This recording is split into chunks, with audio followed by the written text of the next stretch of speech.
अस्सलाम वालेकुम, मैं हूं आपकी होस्ट आयशा आपके चैनल फूड एंड डेकोरेशन में। आज मैं जो रेसिपी आपके साथ शेयर कर रही हूं वो है दही बनाने का तरीका। दही अक्सर ही लोगों की ये शिकायत होती है कि दही हम लगाते हैं लेकिन दही सही से लगता नहीं है।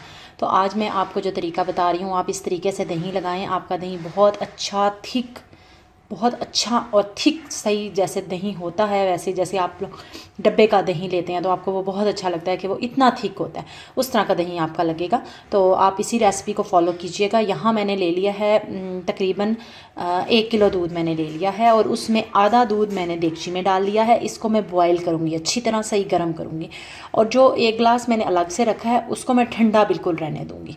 तो ये मैं आपको बताऊँगी कि किस तरीके से करना है। सबसे पहले हम दूध को बॉयल कर लेते हैं, सही अच्छी तरह से बॉयल करते हैं इसको। तो चलिए हम इसको बॉयल करना शुरू करते हैं। यहाँ हमने दूध को बॉयल करना शुरू कर दिया है, इसको उबाल आने देंगे और साथ साथ हम इसको फेंटते रहेंगे। जब इसका उबाल आना शुरू हो जाएगा तो हम इसको साथ साथ फेंटते रहेंगे दूध को। ठीक है, तो चलिए इसका इंतज़ार करते हैं इसके बॉयल होने का। यहाँ देखें हल्का हल्का बॉयल आने लग गया है, मैंने इसको फेंटना शुरू कर दिया। बस थोड़ी देर के लिए हम 2 से 3 मिनट के लिए इसको फेंट देंगे और फिर हम इस दूध को नीचे उतारेंगे। ये बस आप इसको थोड़ा सा फेंटेंगे अच्छी तरह ताकि इसकी झाग बन जाए। इससे बहुत क्रीमी आपका जो दही है ना वो बनेगा। और मैं इसके लिए मिट्टी की हांडी इस्तेमाल कर रही हूँ। मिट्टी की हांडी में या मिट्टी के बर्तन में बहुत अच्छा दही लगता है।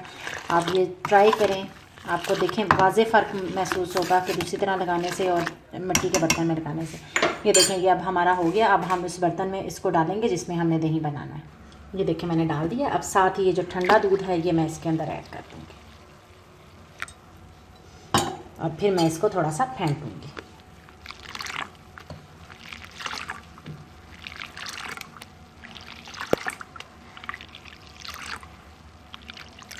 बस अब ये देखें इसके ऊपर झाग बन गई है सारी। अब मैं इसके अंदर जाग लगाऊंगी। मैंने ये ताज़ा दही, ये घर का ही दही मैंने लगाया हुआ है, इसी की मैं जाग लगाऊंगी। तकरीबन 2 टेबलस्पून मैं इसके अंदर ऐड करूंगी और इसको अच्छी तरह मिक्स कर दूंगी। मिक्स करके हम इसको आप इसको इसी तरह ढक के भी रख सकते हैं या आप इसको ओवन के अंदर रख दें, वो ज़्यादा बेहतर है। बहुत जल्दी आपका दही जम जाएगा। ओवन को चलाना नहीं है, बस ऐसे ही आप ओवन के अंदर इसके ऊपर ढक्कन दे के आप इसको ओवन के अंदर रख दें और तकरीबन 4 से 5 घंटे में दही आपका अच्छी तरह से जम जाएगा। जब दही तैयार होगा तो मैं आपको दिखाऊँगी कि किस तरह से कितना अच्छा दही लगा है। ये देखिए कितना अच्छा दही लगा है, ये देखिए कितना थिक। देखा आपने इसी रेसिपी से दही बनाना है। मुझे उम्मीद है मेरी इसी तरीके से आप दही बनाएंगे और मुझे फ़ीडबैक ज़रूर देंगे। अपनी नेक्स्ट वीडियो के साथ दोबारा हाज़िर होंगे। अल्लाह हाफ़िज़।